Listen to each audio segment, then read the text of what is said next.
What The the? meeting is being recorded. What the What? heck? That Whoa, was that's yeah. never happened before. Well, sorry guys, we had a weird message popping up telling us that it's recorded. This meeting is being Recording is in progress. Okay. With that, welcome to the Post Pro Podcast. It's episode 48. Once again, we don't have Noah here. So rip Noah, but we got the three amigos The here. boys. We got Yeah, the boys. Noah Noah did die.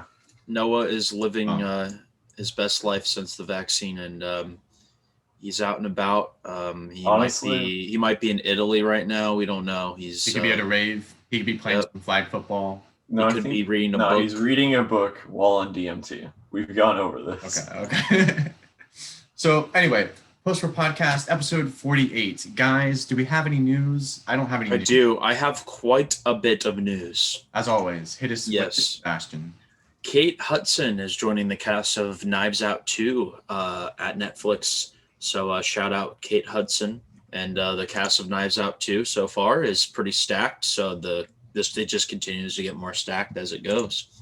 DC is making an animated Injustice movie, which I am very, very excited about because with animation from DC, it's usually pretty good. And Injustice as a story is one of DC's best. So hopefully they go all out, rated R with it, because I'd love to see Superman just rip and tear people up. That'd be pretty great. So I feel like they probably will, you know. Yep, I'm hoping that they just fully go for it. Also, Steven Soderbergh's No Sudden Move to premiere at Tribeca. So There we go. Also, I haven't heard of this, but it sounds like kind of interesting. There's like this like film trilogy event coming to Netflix, and it is called the Fear Street Trilogy. And I heard about it the other day. It seems really strange. 3 movies, 3 weeks, 1 killer story. So the first part 1, 1994, premieres July 2nd. Part 2, July 9th. It takes place in 1978. And then part 3 is in 1666. Yeah. So it's like, I don't know. It's like an anthology movie. All premiering. Okay. I looked it up here. It's actually based on a book series by R.L. Stein. Oh. Yeah, I assumed it was R.L. Stein, but I mean, because I remember hearing Fear Street as a kid, but that sounds pretty cool, I guess. 3. That'll certainly be something interesting. I think that's kind of a cool way to, week to week, something like that. Yeah, I'm for it. It's pretty sick. Also, Cruella. As much as we don't want to talk about this movie, it is holding the first big Hollywood premiere since the pandemic. Wow. So we're going to have a red carpet for it, which is kind of crazy. Hocus Pocus 2 is coming to Disney Plus next year, apparently, for Halloween. That's what they're saying, if anyone cares about Hocus Pocus, because I surely don't. Let me take a long last look and see. Let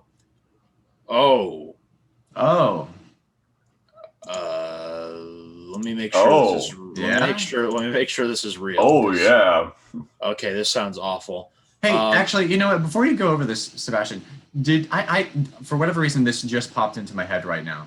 But remember that that website Noah showed us about MoviePass, the MoviePass website, and it had the countdown for like the 3 days or something. Yeah, like let me ever find out what that was? Let me get an update. Stay tuned with me real quick. Okay. While I what the hell? The website's not even there anymore, I don't think. Hold on. Let me try to find it. Oh, here, found it. It was all Steam. Okay, so if you go to the website now, it says, please wait until the movie starts. This website was made around with $20 with no other purpose than to fool friends. It was tweeted out by a Twitter user we have no affiliation with, and the media picked it up from there. No, it's so funny. Nice. That's actually kind of funny. All right, well, now we have closure on that. Okay, so there we go. Updated story on MoviePass. It was just some trolls with $20 in their pocket. Nice. Pretty incredible. Now, here's what I'm going about. Speaking of Warner Brothers and Warner Brothers making Oh, no. really stupid decisions and them just, I have no idea what they're doing. This might be another step in the wrong direction for Warner Brothers. This is confirmed by the Hollywood Reporter. Are you guys ready for this? I'm ready. All right. I literally am at a loss for words. Bad Boys for Life filmmakers to direct a Batgirl movie for Warner Brothers. So, well, okay. I mean, yeah, what are you at a loss for words Hold about? on a second. I mean, like, What are they doing? is it like no? I mean, a Batgirl movie could may not be Yeah, bad, that could be good, right? but I mean, if they're going like the CW route or something like that, where because that show was apparently terrible. Oh, yeah. If it's a tie-in to that or something like that, then that would probably be bad. But I mean, like, I don't know. I mean, I don't know. I don't think that's like that bad of a choice for directors. I mean, I was watching an interview with them for whatever reason. I mean, they like went to film school. They're passionate about film. I'm sure they could do something good. I don't know, because Joss Whedon was supposed to make the Batgirl movie, and he dropped out for whatever reason. So Because Joss Whedon's under a lot of heat. I feel like his career might be coming to an end soon. Oh, what do you like? Political heat? Yeah, people hate him. People hate him. Not politically. He also just all this shit about him on set of Justice League. Yeah. Well, that's what I'm saying. Like that is, I mean, I guess maybe not like there's definitely like cancel culture coming at him. Damn. Oh yeah. Ooh, For sure. Well, Anyway, there's really nothing else that I have. I also, of course, going to shout out Mr. Scott Muscuddy. He's joining a sci-fi movie called Crater for Disney Plus. So shout out Scott Muscuddy. Okay. Love you long time. He's getting the big roles. He's also in that the Leo movie with the comet. Adam McKay's. Yeah, I keep forgetting Yeah. what the hell that movie's about. I can't remember the name for it either. Me either. A Way Up or something like that, or I forget. Look up. Is it? Yeah. I think it's Don't Look Up. Don't look up. Maybe. Yeah. like Who's that. Scott McScotty? Kid Cudi. Oh, huh. Nice. I just saw that Leslie Odom Jr. Yeah, and Odom Jr. backed out too as well. Dude, the cast is stacked. Like, it's absolutely just insane. Like, Yeah. Anyway, so that's really all I got for movie news this week. Nothing too crazy. All right. Had some interesting stuff this week, yeah. but Would you like to start with what you watched, Sebastian?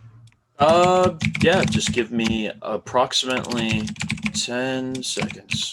Gotcha. Okay. No worries. All right, so this week, everybody, I think I only watched 3 movies. Yeah, I only watched 3 movies. I didn't log them because I actually forgot I had Letterboxd for a bit there. I watched Return of the King. Finished that up in my Discord. Again, masterpiece. Absolutely incredible film. Nothing really else to say. Lord of the Rings, just the goated fantasy trilogy. What else did I watch? God damn it. I watched something with my mom this week too. Something with the mother. Let's see what it is. Oh, I watched that John Wayne Gacy documentary. Let me look up what it's called. Because I forgot to write down what it was called. Devil in Disguise, I think is what it was called. Neat. Right? Yeah. Was it good? Yeah, it's pretty good. Again, very fucked up serial killer. Definitely like one of the most fucked up serial killers. His body count is literally unknown. He has so many bodies. He would literally bury them like in his like fucking attic. Damn. And he concreted them. Yeah, dude, really. He was the clown. He was the clown that. Oh. Yeah. Seriously? Yeah. Chuckles the clown. I forget what this fucking clown Yeah. was. Yeah, but again, it's just everything about him. It was the fucked up documentary, to say the least, just because it just shows you how evil he truly was. He was just a disgusting human being. He preyed on everybody. He preyed on little kids, older people, like teenagers. He preyed on everybody, and he killed everybody. He didn't give a shit. He just, whoever he could kill, he killed. So John Wayne Gacy, not a good person. Yeah, what a surprise. They have to tell me that. Anyway, John Wayne Gacy, there's nothing really else I have to say Christ. about it. Yeah, he was just really demented human being. then also, just because I felt like it this week, I watched Memento. Nice. Again, It's a good great one. movie. Yeah, that's it. And then, what movie did we watch this week? Man on the Moon. Man on the Moon. That's right. The Jim Carrey film is what I also watched. I almost forgot. I forgot the fucking name of it. It is like I kind of forgot the name of it too. Like Yeah, because it's Yeah. we'll talk about it in a bit, but like it It's a has pretty nothing basic. to Yeah. do with the movie, really. Well, I Yeah. actually did some reading because I was curious. Actually, you know what? I'll save it till we talk about it. I'll save it till we talk. Colin. What I watched this week, I started off with the new Joe Wright mystery film with Amy Adams called The Woman in the Window. Oh yes. It came out on Netflix. Netflix picked it up, and it came out on Netflix, and I watched it, and it is bad. Very, very disappointing because I know, Sebastian, we talked about this, but you didn't like the trailer. But I know The trailer looked awful. Yeah, I was I thought interested. I thought it looked interesting. I didn't think it looked bad. You can obviously tell where its influences came from. This is a very Hitchcockian thriller. I mean, it very obviously references and homages like Rear Window, Vertigo, movies like that. But it is very much its own thing, obviously, because it's based on off a novel. But it's just, this is like about as derivative and contrived and just poorly written as a mystery thriller like this can be. The thriller aspects and atmospherics are very jump scare heavy almost. It feels very cheap and lazy the way it was executed. The script is super rushed. The story is, there's like nothing there of substance in terms of character and plot progression. It starts out, the opening act is fine as it establishes things, but then it just gets boring, and then it gets super rushed, and then the ending hits you and you're like, are you freaking kidding me? That's it. There's a dumb twist, of course. And I mean, honestly, like the performances aren't even that great. Amy Adams is good because she's always good, but even she has some moments where you're like, what is happening? And Joe Wright can be a good director, but some of the creative choices here on display are just equally as baffling. So I was really let down with this. I didn't like it at all. Oh. The score too. The score was weird. Like on its own, it would have been fine, but like tonally, the whole movie was just, I don't know what happened. I really don't know what happened. After that, I watched a documentary on Mubi called Los Angeles Plays Itself. And it's about this guy who, it's essentially like a 3-hour video essay about this guy from LA. And he talks about movies like Hollywood films that take place in Los Angeles and how they represent the city and stuff like that. And so I thought it'd be pretty interesting because you're like learning about like movies in LA for a certain context, for a certain history, different time periods, you know, representing like the culture and changing tides and stuff like that. But, and it definitely has that, and that's the most interesting aspects. But lots of it's just kind of like this guy spewing his opinion on stuff. Like there's a whole section dedicated to how much he dislikes like LA architecture in movies. Like there's this place, it's just this entire segment where he's like, you know, I'm a big architecture guy, and the fact that that they use this architect's house as the bad guy's house in this movie is just insulting. And I'm like, what? If I was a famous architect and I got one of my, you know, creations in a Hollywood movie, whether it was destroyed in like a gun battle or whether it was owned by like a racist mobster or something like that, I'd be proud that my, you know, thing I made was in a movie. You know what I mean? So I don't know. Like there was a lot of that stuff that just, it doesn't work like that. That's like just from bizarre. one big architect guy to another big architect guy. I get what you're saying.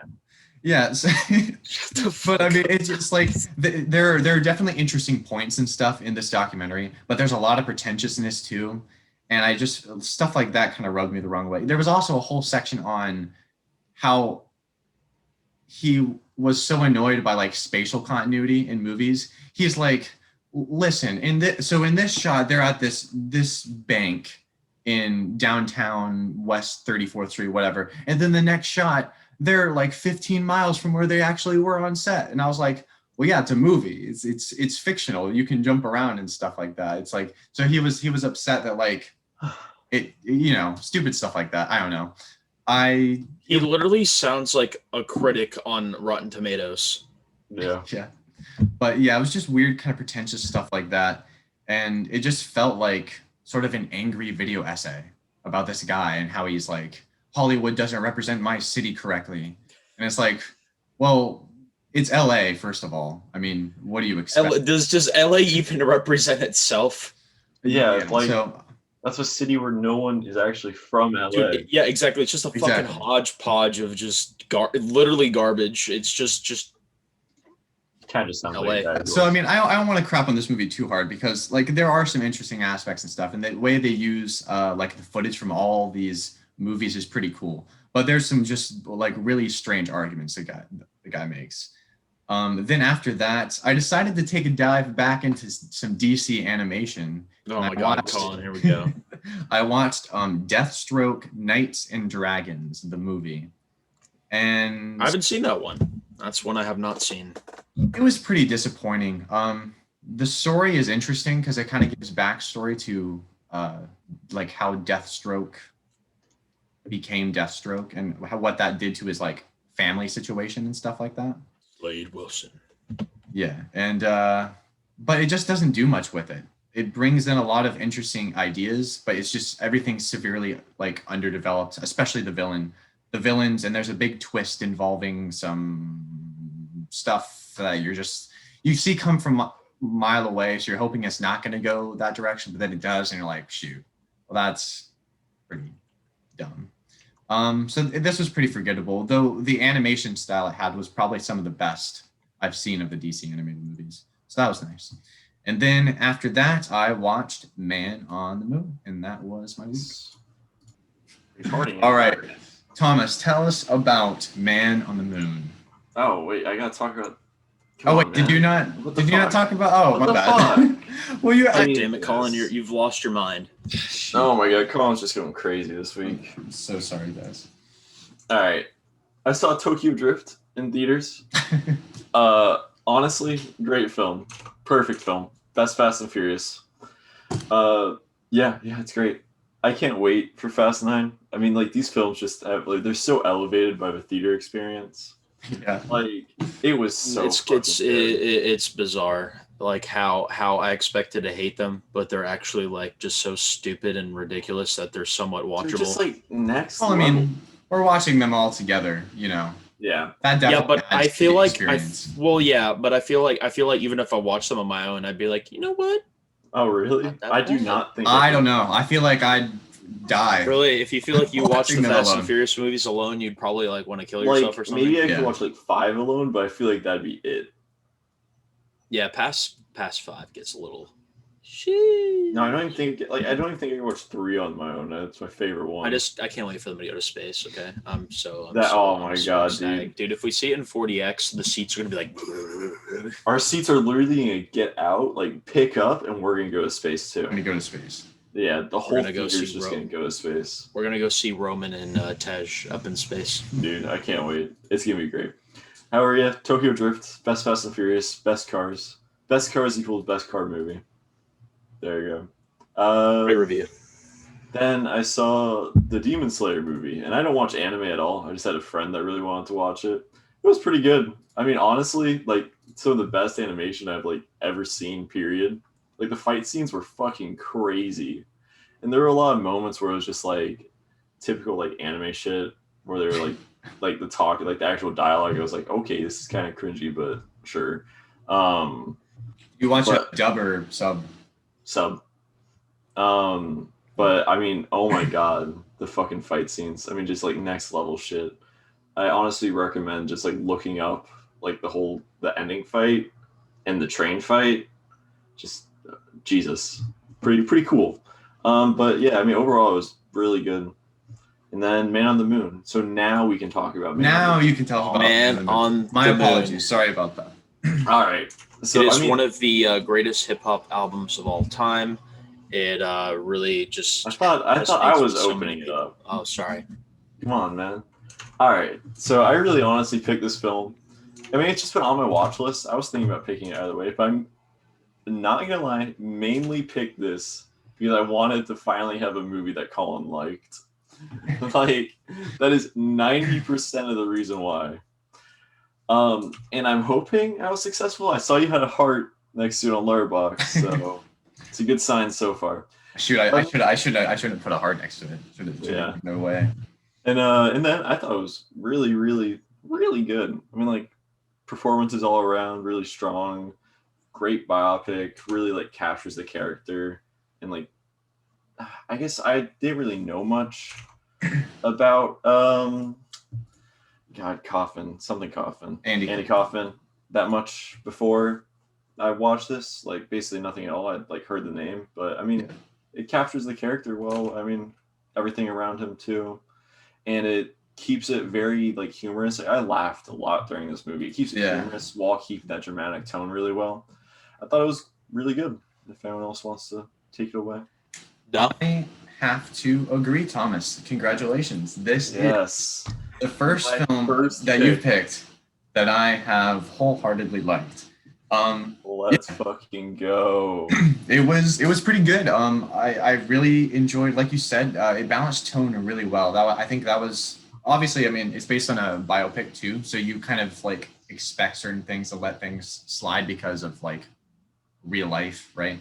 But yeah, I laughed a lot, but I also like cringed a lot. It was very effective in making you feel all these intended emotions. You know what I mean? Positive cringe. Yeah. Because like, what I think one of my favorite things about the movie was how it framed certain events. Because I too wasn't super familiar with this guy and his story. I knew certain things from what my parents had told me and stuff, but like to see these events play out the way they did and then realize like, oh shoot, that was a joke. You know what I mean? Oh, yeah. You're completely... I mean, like the first reveal of, I don't remember like his character's name, but the eccentric Las Vegas showroom performer, right? Oh, Tony Clifton. Yeah, like the first reveal of Tony Clifton, it's like, okay, that's obviously Andy Kaufman. And then he like does his whole act, and I mean, like, I didn't expect it. I thought he was dumping water on a random guy. Yeah. Exactly. Yeah. Like, I think the movie does a good job at playing the audience, just like how he played the audience. Oh yeah, his bits, you know what I mean? And I really appreciated that. The one of the moments in particular was when after the wrestling match with Jerry Lawler essentially like almost right, and then it just cuts to them at the table and they're like smiling. Danny DeVito's like, you guys can't do that again. And I was like, oh shoot, that's crazy. When Danny DeVito went, you guys can't work together anymore, I thought he was talking about like his writing partner he'd worked for years. I was like, damn, like this is gonna be a really like dramatic, serious scene. And then Jerry Lawler was there. I was like, oh, that's funny as hell. He so good. Played it off really well. And the interview with on Letterman too was, which I went back after I finished the movie. I watched the interview on Letterman, and it's pretty convincing. You know, like obviously, like knowing it was kind of fake. Now you can kind of pick out where they were like overacting maybe a bit, but I give it to him. Like this guy, like Andy Kaufman had some balls. You know, to do this kind of stuff. And like barely, like I need to like actually watch his stuff. But I mean, if this biopic is pretty based in reality, I mean, comedic genius for sure. No, I've heard about him like over the years and everything. I just haven't, like, I've seen his SNL stuff, and I've seen the Letterman interview. That's pretty much all I knew about him. So this movie kind of opened my eyes on him. I mean, very thought-provoking biopic. What I understand, it did like most of it was what happened. You know, it wasn't. Yeah, like, it's all pretty accurate. Liberties, right? Yeah, it was accurate. And I mean, they even got people like that were in these stories, and like Jerry Lawler played himself. Yeah, exactly. Yeah. Danny DeVito. Was Danny DeVito himself or? No, so yeah, that's what I thought. Cool, I was just so confused when Danny DeVito showed up. I was like, "What the fuck's Danny DeVito doing playing here?" Himself, but Danny DeVito is actually a recurring character on Taxi, and Taxi was a real show. Yeah. Danny DeVito is a recurring character with Andy Kaufman. Speaking was of which, pretty cool. Well, that's that. Yeah, because I looked that up, but that's what confused me. I'm like, is he playing Danny DeVito or is he playing No, he was just playing a character. Danny DeVito was just playing his agent. Yeah, Danny DeVito was playing. So it confused the fuck out of me because Danny DeVito wasn't an agent in real life. Okay, I was that happy. shit confused me. Yeah, but like you said, it was pretty cool that they got like Jerry Lawler to come back and play him. Yeah, sure. That was cool. Especially considering the context of all that transpired, which is it's crazy. Also, I was really happy to see Norm Macdonald in a very small cameo. Yeah. I thought that was funny. Yeah. The reproduction of like just the film and TV productions as well were pretty spot on. Like I always like seeing stuff like that in film. And God, I'm forgetting his name. Well, and they got Lauren Michael. Oh, Lauren Michael. Lauren Michael was actually Lauren Michael. Yeah. Yeah. So I mean, yeah, it's cool. And they got It's Letterman. pretty cool. I mean, honestly, I feel like it is a testament to Andy Kaufman himself too. Like I feel like all these people were like, "Oh, you're making a biopic on Andy Kaufman?" Yeah, like that was a guy who just the had legacy a positive he had, impact the on my impact, life. yeah. So I will like go and play a role in his biopic. Yeah, it sounds cool. Yeah, and then Jim Carrey. Oh, fantastic! Definitely one of the best Jim Carrey performances I have seen. It's he's just incredible. This was Really young. solid. This was pretty young in his career too. This wasn't like, you know. What did that be? When Truman Show come out? Yeah, 98. Truman So it was Show, post Truman Show. yeah. Yeah, So the it's year like- after Truman Show. So I mean, yeah, those are two pretty big films. I mean, it'd definitely be like early in his dramatic career. Yeah, that's what I meant. Like, I mean, this is one of his first, like, you know, not comedy, roles. Yeah. Technically comedy, like- but you know what I mean. Right. He's really good in this role. I was really surprised, just by the range too, and how, like, it was for me. There were just a few moments where I couldn't help but see Jim Carrey. You know what I mean? Yeah. Carrey has a very specific shtick and style of like physicality, and I felt like that came out sometimes. But he was like Andy Kaufman. Yeah. Yeah. But I thought he pulled it off really well. Really, really good performance. And all the performances are really. I really liked Paul Giamatti here. I was Paul Giamatti was great. Paul Giamatti is just fucking. I mean, Danny DeVito too. Like you're saying, All the performances. every performance. But really well made. If there's one issue I have with the movie, it's that I just feel like, and this is usually with all biopics, there's just a lot missing. You can't cram everything into it. yeah, And I felt like I wanted more of a perspective or like an understanding of his relationship with his family, because they pop in and out in certain instances. Like his parents are always watching his bits on TV. They were at his first SNL thing. Of course, the scene where his family, including his sister and brother, are in the hospital, and they think that he's pulling a joke on him, telling him he has lung cancer, I thought was pretty effective. But overall, I just felt like I didn't get a lot from the relationship with his parents or his siblings at all, and I just wanted a bit more from that. I think that could have added like another emotional layer, even with some of the more supporting characters, like Paul Giamatti's character.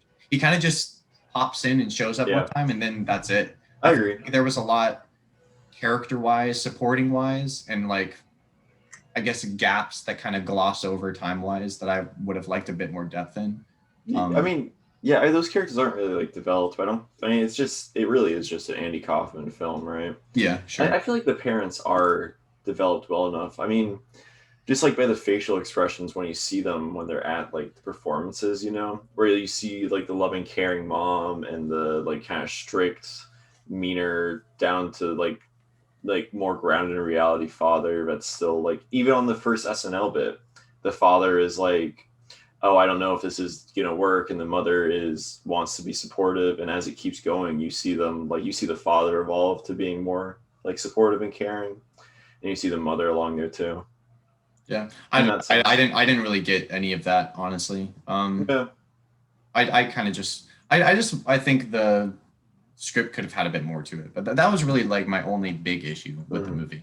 I thought the recreation of events was obviously really good. All the performances were solid. The production was very well done, and the finale especially was very emotionally. The the funeral in particular, I really funeral scene was great. Yeah. Yeah, I really like the inclusion of Tony, right, coming back and like for the final scene, because everyone like when he died, everyone thought it was just one big prank. Like Yeah. everyone, and Which then having apparently, that like, that was based on like something that happened too. Like, yeah, I feel like that was just well, obviously it was Jim Carrey playing it, but I feel like it was just Paul Giamatti. Right. You know? Yeah. Well, I mean, in the like in real life, yeah. Yeah. But yeah, because I read that they actually did a like an homage tribute to Andy Kaufman with a performance posthumously of Tony Clifton. And that then people started to actually like theorize, like, is Andy Kaufman actually dead? And there was a whole like conspiracy theory and stuff apparently. Nice. Kind of crazy. Yeah, it's pretty crazy. I mean, honestly, he just seems like a legendary guy. I want to know more about him after this film. Yeah, definitely. I watched some of those clips because they're really interesting for context and just in terms of accuracy too in the movie. And like I mentioned earlier, I want to watch that documentary now about me too. Jim Carrey getting into character. Yeah, especially with the God, I'm so bad with names. You said it literally 10 seconds ago. Martin Freeman. Martin Freeman's remark. Yeah, it's like just talking shit, I guess.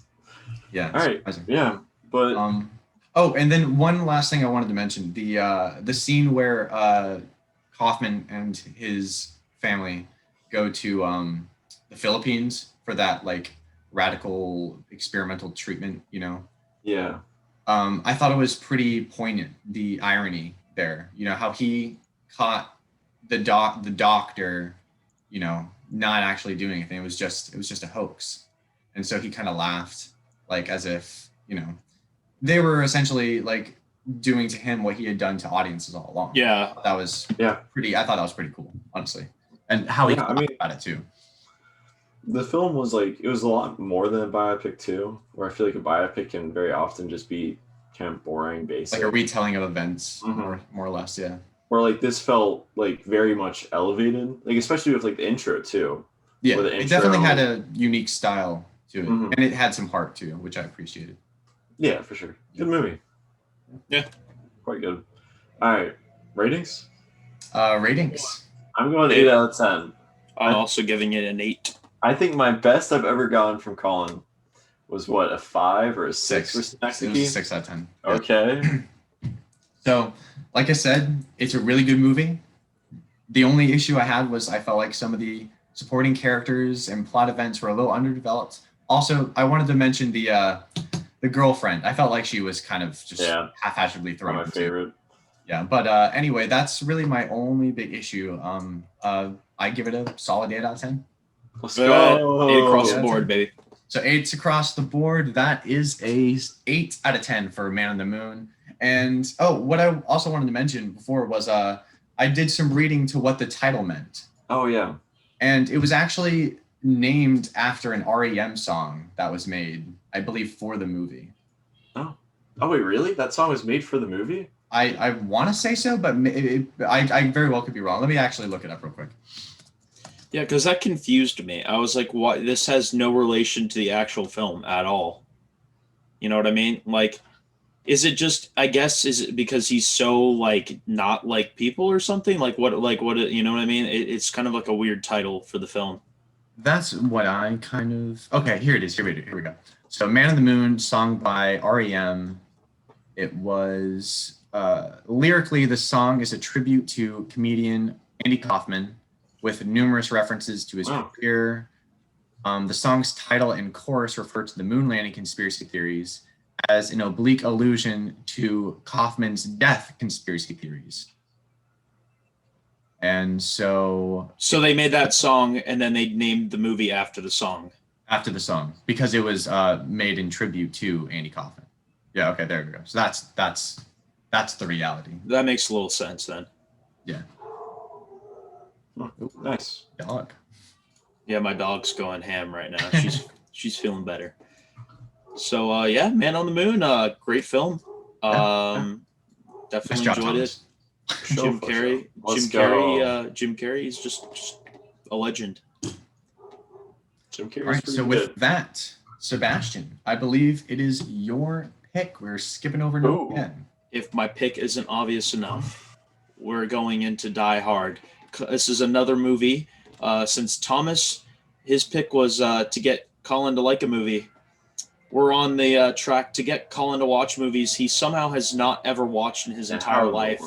How he has not seen Die Hard is unbelievable, and it's just an incredible film. Literally my favorite action movie of all time. It is the best action movie of all time.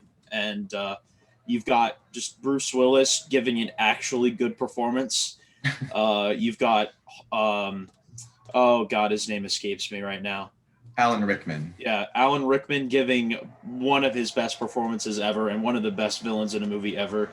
And then you just have all these ridiculous side characters that are just wonderful and just intense action. So I've been wanting to rewatch it anyway. It's been a little bit.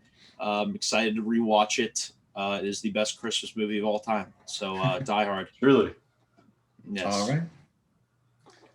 All right, so I think with that, we're going to wrap up the 48th episode of the Post Pro podcast. We talked about 48, yeah. What? No, just crazy. Oh, okay. I thought you were like correcting me. I was like, no, I said 48. 48. He's having like an existential crisis right now. 48. So, 48. We talked about Man in the Moon, and next week 48. we will talk about 48. 48.